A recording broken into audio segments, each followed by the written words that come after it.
Santista não tem um dia de paz. Eu sou Felipe Noronha, infelizmente Santista, então não tem um dia de paz. E esse é o Ouvinte de Santos, que também, por ser um canal sobre o Santos, não tem um dia de paz sequer. Vamos começar com o assunto do dia, o assunto principal. Bom, num dia com bombas como essa, ou melhor dizendo, com notícias ruins como essa, até agora, 5h29 é o horário que eu estou gravando. Se à noite acontecer alguma coisa, a culpa não é minha, a culpa é, sei lá, dos astros.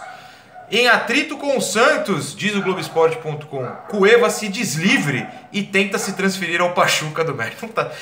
Ai, meu Deus, não tá fácil. Sábado, né? Eu gravei o vídeo informando que um site mexicano do nada tinha anunciado o Cueva como certo no Pachuca. Só que a janela de transferências do Campeonato Mexicano se encerrou na sexta-feira. E, bom, se o Cueva tenta se transferir para o Pachuca, agora tem que ser como agente livre, né? Como alguém sem contrato. Então o Santos não poderia emprestá-lo para o Pachuca, a não ser que eu esteja errando alguma coisa jurídica que foge da minha inteligência. Mas até onde eu sei é isso. Para o Cueva ir para o México, ele tem que estar livre do contrato com o Santos. E por isso, é o Clube Esporte noticia, o meia Cueva tenta rescindir o contrato com o Santos e se transferir para o Pachuca.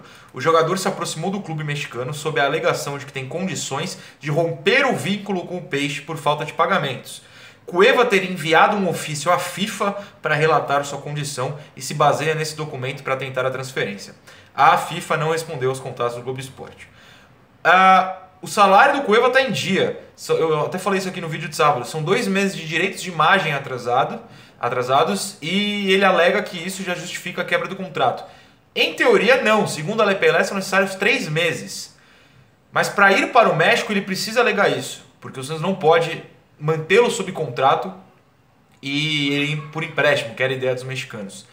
A ideia inicial, no caso. O Santos pode vendê-lo, claro, mas ele tem que estar livre pode vendê-lo para outro clube, mas o Cueva tem que estar livre para ir para o México, especificamente, já que a janela já terminou. Então, por isso ele faz essa alegação.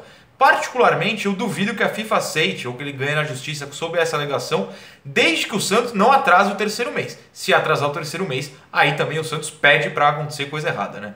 A alegação do Cueva é essa, e o Globo Esporte noticia.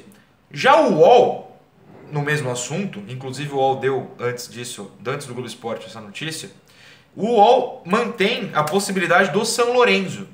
Por quê? Porque a janela na Argentina só fecha no dia 19 de fevereiro. Ou seja, ainda temos, hoje é dia 3, né? Temos 16 dias para essa janela fechar. Então, para o Santos é mais fácil, ou é de maior interesse, negociar com o São Lourenço. O UOL escreve: na Argentina, o peruano tentou encaminhar acerto com o São Lourenço. O clube acenou com uma oferta de 4 milhões de dólares, 17 milhões de reais, mas o Peixe quer empurrar a dívida que tem com o Krasnodar, esse clube do Cueva, ao invés de receber a quantia. O motivo é a tributação, que faria ser o clube ser bitributado, tendo que completar o dinheiro perdido nos impostos para pagar aos russos. Vamos lá, é confuso. O Santos pagou, ou tem que pagar ainda, porque não pagou tudo, 26 milhões de reais. O São Lourenço pagaria 17, o Santos ficaria num prejuízo de 9 milhões e ainda aumentaria esse prejuízo nessa questão dos tributos impostos lá para a Rússia. Eu, Felipe Noronha, toparia esse rolê, vamos falar o português claro, porque o Santos não vai vender os caras por 26 milhões. Eu acho quase impossível que o São Lourenço ou qualquer outro clube tope pegar essa dívida para si.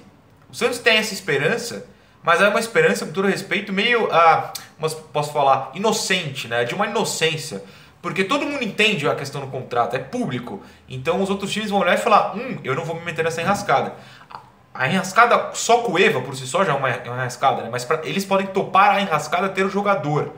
A enrascada ter o jogador e ter que pagar dinheiro para russo, além de pagar dinheiro para o Santos, é uma coisa que só o Santos se meteu. Foi lá se meter com os russos, deu problema. Se meteu com o peruano, deu problema. Ótimas escolhas, José Carlos Pérez. Enfim, um erro que não dá para ser corrigido, mas dá para ser remediado. O problema é que o Santos está demorando muito e agora, além de não conseguir negociar com o São Lourenço, apesar de ter recebido uma proposta boa, parece que vai ter que mostrar para a FIFA que não está tão errado. Olha, Damião a gente sabe muito bem, mas o Cueva está louquinho para se transformar na pior contratação da história do Santos. Não à toa as duas mais caras. Por isso que eu sempre implorei aqui. Contratações são tipo a do Soteldo. Vai no mercado sul-americano e descobre peças. Pode ter 5 por time, vai descobrindo algumas peças. Vai na CBF, se junta contra os times e insiste na questão do aumento do número de estrangeiros. Na Inglaterra, tem time que entra em campo com 11 estrangeiros. Dá para fazer aqui também, é só ter vontade. O futebol brasileiro está perdido e os clubes têm muita culpa nisso.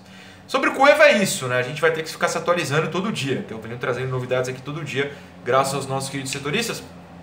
Mas eu tenho um outro assunto só para finalizar, que são as críticas ao Gesualdo. Mas eu quero fazê-la porque um dos grandes ídolos meus dentro do jornalismo, Paulo Vinícius Coelho, o PVC, agora na Globo, Sport TV, né? No Globoesporte.com, no blog dele, ele fez um texto chamado Críticas a Gesualdo no Santos mostram que técnico não tem nacionalidade, tem competência. Até aí tudo bem. Aqui no Brasil não tem quase técnico competente. Mas o trecho que me, não vou dizer assustou, mas que eu discordo bastante do PVC, é esse aqui, ó. Calma aí. Quando Gesualdo Ferreira disse que perder para o Corinthians seria como perder para qualquer outro adversário, evidentemente refere-se à montagem da equipe. Assim como disse antes do início de sua quarta partida pelo Santos, escalava jogadores novos para ter um leque maior de opções. Frisou, não no jogo de hoje, mas em toda a temporada, que será longa. O treinador projeta uma temporada difícil e prepara sua equipe para isso. Deste ponto de vista, perder pela primeira vez não faz diferença, sendo para o maior rival ou para o Guarani em Campinas. Se não for para mudar a maneira de futebol, se fazer o futebol, não faz diferença o treinador ser gaúcho, português, carioca, espanhol, inglês ou argentino. Tudo bem, não faz diferença, mas o trecho é esse aqui. Perder pela primeira vez não faz diferença, sendo para o Corinthians ou para qualquer outro.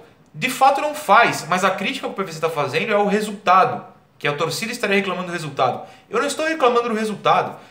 Meu time tomou de 5 do Ituano ano passado, e eu falei aqui, um vídeo famoso nesse canal. Calma, que foi quando começou esse bordão a pegar o gosto do pessoal que me acompanha. O perder não é o meu problema. O Gesualdo vai perder, se não fosse para o Corinthians, era para o Guarani, como quase foi, ou seria, sei lá, para o Palmeiras, que a gente pega no fim do mês, pode ser para o próximo jogo, Botafogo de Beirão, pode perder para qualquer um. O problema não é o perder. O problema é o futebol mostrado numa derrota, no empate e mesmo na vitória contra a Inter. O que eu tenho batido na tecla aqui é, o futebol, o estilo, não é bom. Aos meus olhos, claro, que é quem está falando aqui. Aos olhos de outras pessoas ele pode ser bom. Não me parece ser o caso. As críticas à torcida do Santos não são pelo resultado.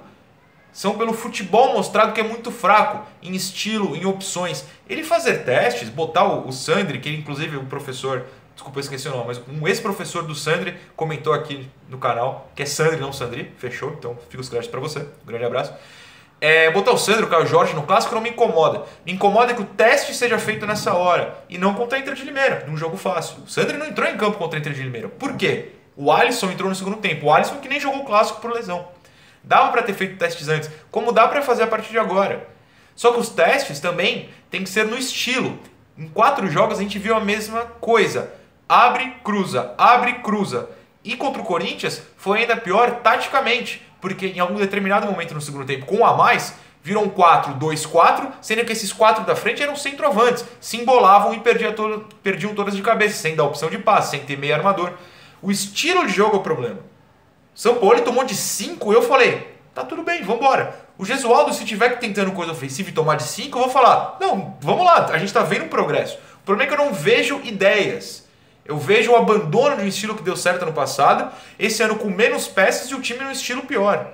Isso me incomoda. O resultado, eu não ligo. Eu falo aqui toda vez, Paulistão, não ligo. Pode perder, pode cair na primeira fase, desde que a gente veja um estilo bom e uma evolução. É isso que me preocupa e eu peguei esse texto do PVC como base. Porque às vezes o que a gente fala não chega aos grandes caras da imprensa, apesar, eu sou imprensa, mas não sou um dos grandes caras. Às vezes esses grandes caras não têm noção de fato do que a gente está reclamando. Não é da derrota. É do jeito de se jogar. Enfim, só um desabafo e uma análise conjunta aqui. Às vezes a gente tem que fazer. Obrigadão pra você que me acompanha. Amanhã tem mais. Amanhã é terça, talvez tenha live. Vamos ver. Beijão, tchau.